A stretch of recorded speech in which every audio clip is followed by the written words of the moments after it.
नमस्कार दोस्तों, मैं सीताराम शर्मा हिंदी एंड संस्कृत क्लासेज में आपका स्वागत है। आज हम हिंदी व्याकरण में क्रिया पढ़ाएंगे, तो चलिए शुरू करते हैं।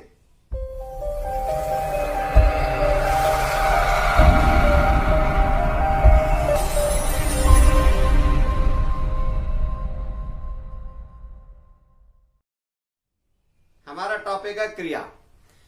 जिसमें किसी काम का होना या करना पाया जाता है उसे क्रिया कहते हैं। टॉपिक हमारा क्या है? क्रिया। जिसमें किसी काम का होना या करना पाया जाता है उसे क्रिया कहते हैं। क्रिया के अंत में हमेशा न प्रत्यय का प्रयोग किया जाता है। उस न प्रत्यय के हटाने के बाद बचे हुए मूल शब्द को संस्कृत में धातु कहते हैं एवं हिंदी में उसे क्रिया कहते हैं। क्रिया का अर्थ होता है कार्य। क्रिया होती है ऐसी कोई भी क्रिया नहीं जिसके अंत में ना प्रत्यय नहीं आता हो, जैसे आना, जाना, रोना, चिल्लाना, ठूसना, निगलना, उछलना, कूदना, पिरोना, निकालना, डालना, बहाना, मरना, खाना, सभी में ना का प्रयोग किया जाता है। यानी कंपटीशन एग्जाम में ऐसे भी पूछा जा सकता है कि ऐसा कौन सा प्रत्यय है जिसका हमेशा क्रियाओं में अधिक से अधिक प्रयोग किया जाता है, तो वह प्रत्यय है ना। यहाँ पर देखो, यानी क्रिया के अंत में हमेशा ना प्रत्यय होता है। लिख होगा धातु और इसमें होगा ना प्रत्यय, इन दोनों को जोड़ा बन गया लिखना। यहाँ पर पी धातु है और प्लस ना, यानी इन दोनों को जोड़ा बन गया पीना। ना तो हो गया प्रत्यय, पी हो गया धातु, यानी हंस हो गई क्रिया। हंस हो गया धातु, ना हो गया प्रत्यय हंसना। जैसे चल तो हो गया धातु, इसमें ना प्रत्यय जोड़ा बन गया चलना। क्रिया होती है वह दो प्रकार की होती है। एक क्रिया होती है कर्म के आधार पर क्रिया, दूसरे वाली क्रिया होती है रचना के आधार पर क्रिया। जो कर्म के आधार पर क्रिया होती है वो दो प्रकार की होती है। पहले वाली क्रिया होती है अकर्मक क्रिया। अकर्मक क्रिया किसे कहते हैं? जिसमें कर्म नहीं होता वह हमेशा अकर्मक क्रिया होती है। अकर्मक शब्द का अर्थ है बिना कर्म की, अर्थात जिस क्रिया के साथ कर्म न हो, जिस क्रिया के कार्य का फल कर्ता पर पड़ता है उसे अकर्मक क्रिया कहते हैं। जो करता है वो कार्य तो करता है लेकिन कार्य के बारे में जानकारी नहीं मिलती हो, वह हमेशा अकर्मक क्रिया होती है।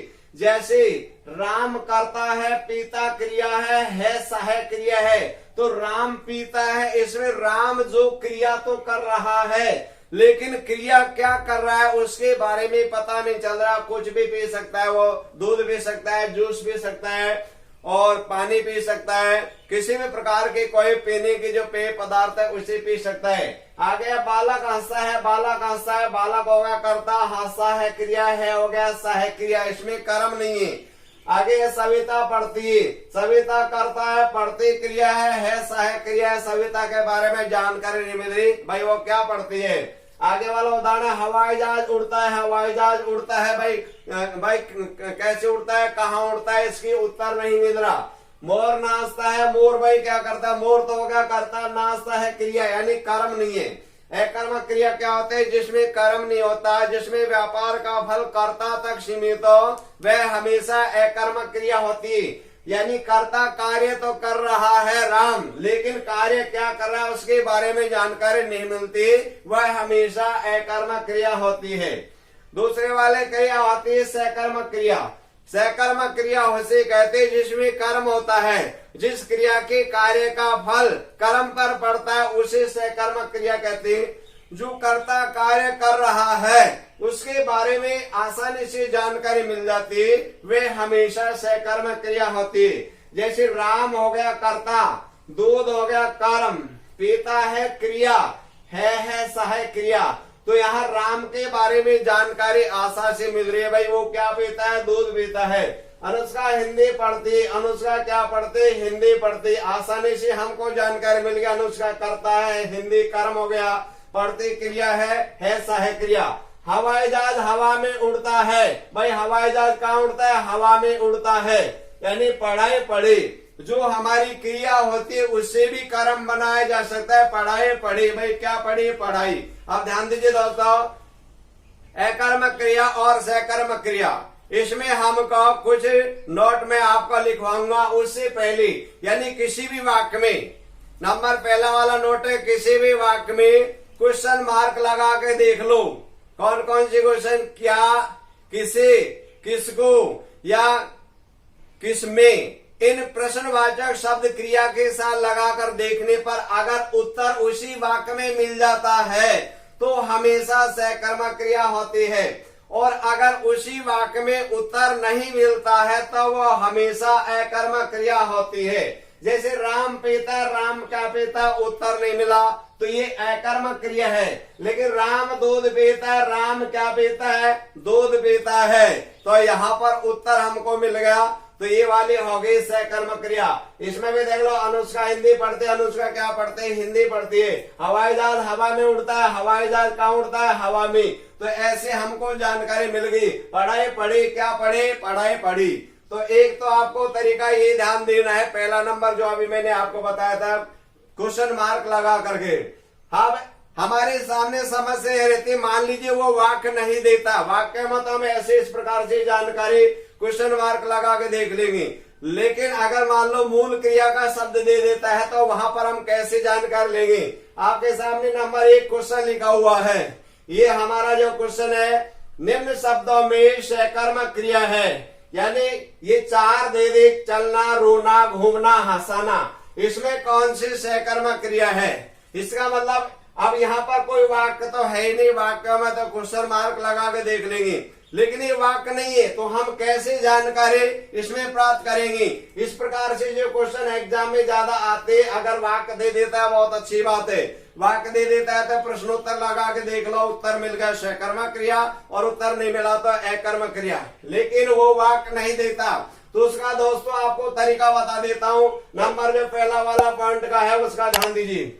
हमारी जो भी मूल क्रिया होती है उसके अंत में हमेशा या तो आ की मात्रा आ जाती, ऐसे आ की मात्रा, या आ जाए, वाया आ जाए, वाई आ जाए, वाई आ जाए, या बड़े ए की मात्रा होती है तो वो वाले जो मूल क्रिया के साथ लग जाती है ये वाली, तो वो हमेशा शब्द सहकर्मक क्रिया का हो जाता है। मूल क्रिया शब्द के अंत में ना प्रत्यय तो सभी में लग रहा, देखो ना इसमें भी आ गया, ना इसमें भी है, ना इसमें भी, ना इसमें भी है। लेकिन अब हमको जो मूल क्रिया ना था उसको अपन इस प्रकार से हटा लेंगे, यानी क्रिया के अंत में ना प्रत्यय, अपन ने ना प्रत्यय को हटा लिया, ये सभी में हटा लिया। अब हमको जो हमारा जो सूत्रता में बता रहा था, यानी दूसरा जो तरीका था कि मूल क्रिया शब्द के अंत में आके मात्रा हो, देखो इसमें आके मात्रा नहीं है, इसमें भी नहीं है, इसमें भी नहीं है, लेकिन इसमें यानी हंस से हंसा, इसका मतलब आके मात्रा आ गई, तो ये वाला हमेशा सहकर्मक क्रिया का हो गया। ध्यान दीजिए दोस्तों, अब इसको हम सहकर्मक बनाएंगे। जैसे इसमें ये दो चला या चलवाया या चलाया, चलवाई, चलवाई, चली, अगर बड़ी ए की मात्रा जोड़ दी तो अब ये भी सहकर्मक क्रिया का हो जाता है। ऐसे जैसे रोया, रोई, रोई, इनको जोड़ दिया तो इनको जोड़ने के बावजूद जो हमारी मूल क्रिया होती है वह सहकर्मक बन जाती है। जैसे घूम, घूमे तो घूमा नहीं घूमे, जैसे घूमा यानी आके मात्रा लगे, या घूमवाया या घूमवाए या घूमे एक ही मात्रा, तो हमेशा सहकर्मक क्रिया होगी। तो इसमें अगर देखो हंस, हंसे तो हंसे नहीं हंसी, लेकिन क्या लग गया, हंसा, तो अब यहाँ पर आके मात्रा आ गई, इसलिए ये सहकर्मक क्रिया होगी।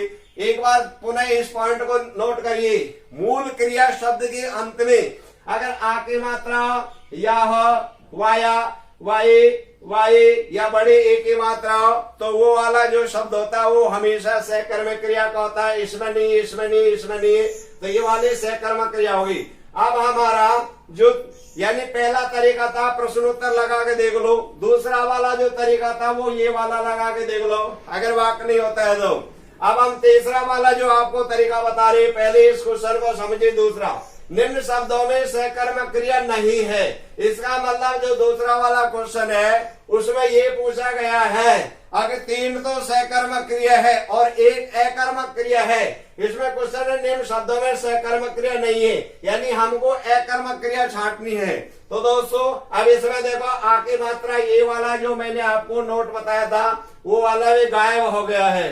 तो दोस्तों यहाँ पर हम देखो लिखना, पढ़ना, भरना, दौड़ना, यानी सभी में क्या नाम से आके ना प्रत्यय लग गया, ना को हटाने के बाद मूल क्रिया बच जाती है। तो दोस्तों ऐसी वाली जो क्रिया का कोई भी शब्द दे देता है तो उसको हमको कैसे पहचानना है। तीसरा वाला जो नोट है उसको नोट करिए। कोई भी मूल क्रिया का ऐसा शब्द जिसमें हमारे शरीर के अलावा बाहर से सहयोग लेकर के काम करते हैं तो वो हमेशा सहकर्मक क्रिया होती है। यानी हमारी बॉडी के अलावा बाहर से सहयोग लेकर कार्य किया जाता है तो वो क्रिया का शब्द हमेशा सहकर्मक क्रिया का होता है। जैसे देखो लिखना, इसमें हमको कलम की जरूरत पड़ेगी, ब्लैक बोर्ड की जरूरत पड़ेगी। पढ़ना, इसमें हमको पुस्तक की जरूरत पड़ेगी, इसमें सहयोग ले लिया, इस वाले में भी सहयोग ले लिया। जैसे भरना, भरने में भी हम सहयोग ले रहे, कोई न कोई पात्र रहेगा या कोई भी जो सामग्री भर रहे उसको अपन को प्रयोग कर रहे हैं। लेकिन दौड़ना, इसमें किसी चीज के हमको सहयोग लेने की आवश्यकता नहीं है। यानी जो स्वयं ही काम कर लेता है, बाहर से सहयोग ना ले, वो तो अकर्मक क्रिया हो जाती है। और जिसमें बाहर से सहयोग लेकर के जो कार्य किया जाता है वो हमेशा सहकर्मक होती है। तो इसमें सहयोग ले लिया, पढ़ना में सहयोग लिया, भरना में सहयोग लिया, लेकिन दौड़ना में सहयोग नहीं लिया, इसलिए जो ये वाली है वो अकर्मक है और ये तीनों के तीनों जो क्रिया है वो सहकर्मक है।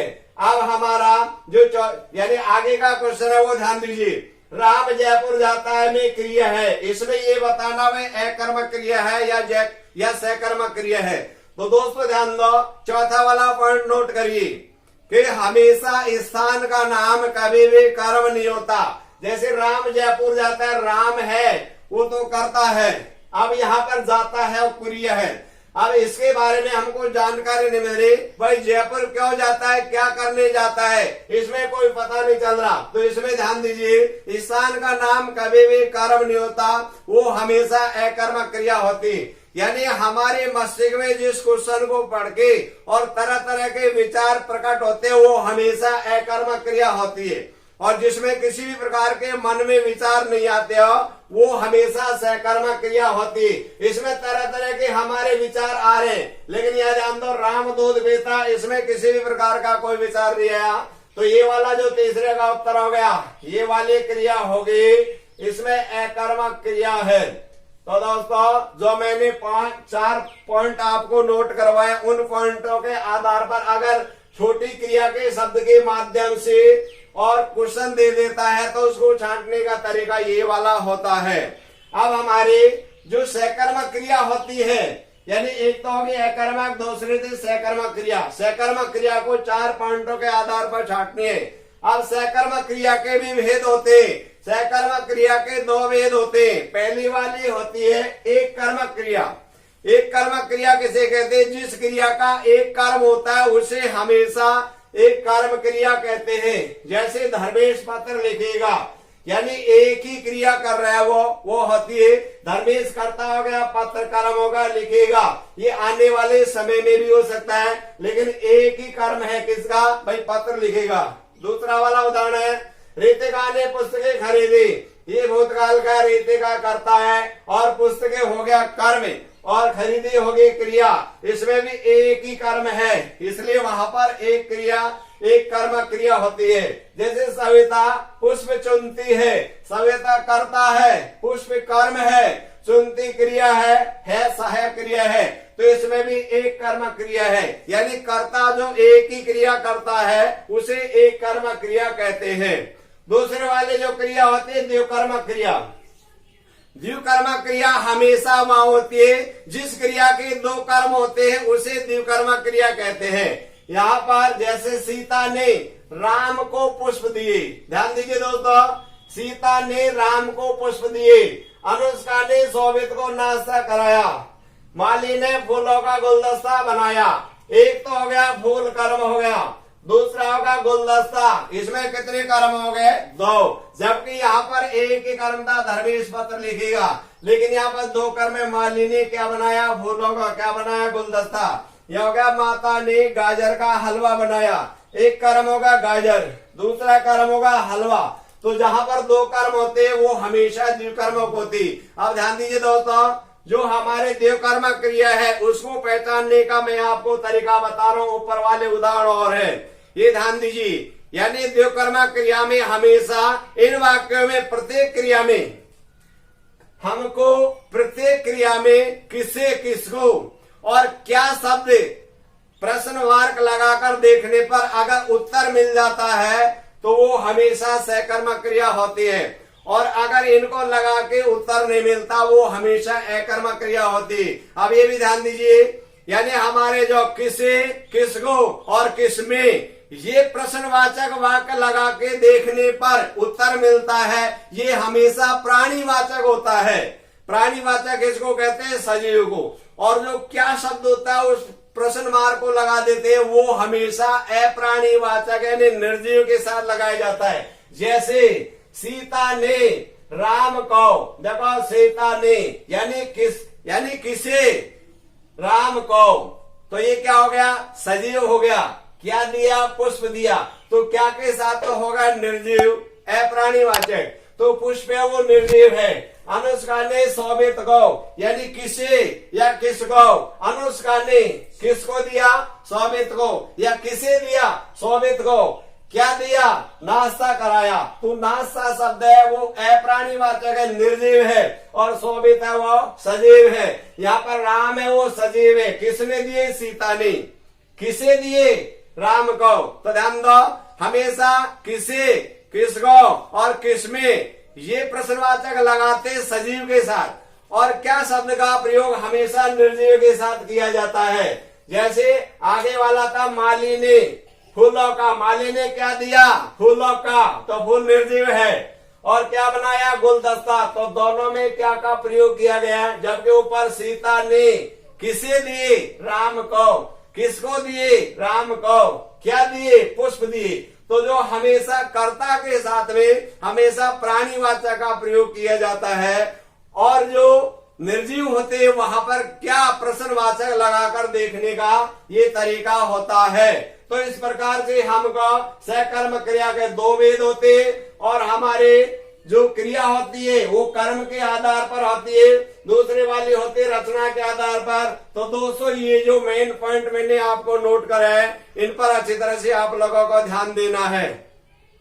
दोस्तों अगर आपको ये वीडियो अच्छे लगे तो इसे लाइक करें तथा हमारे इस चैनल को सब्सक्राइब करें, और इस टॉपिक में किसी भी प्रकार के आपका कोई प्रॉब्लम हो तो हमें कमेंट करके अवश्य बताएं।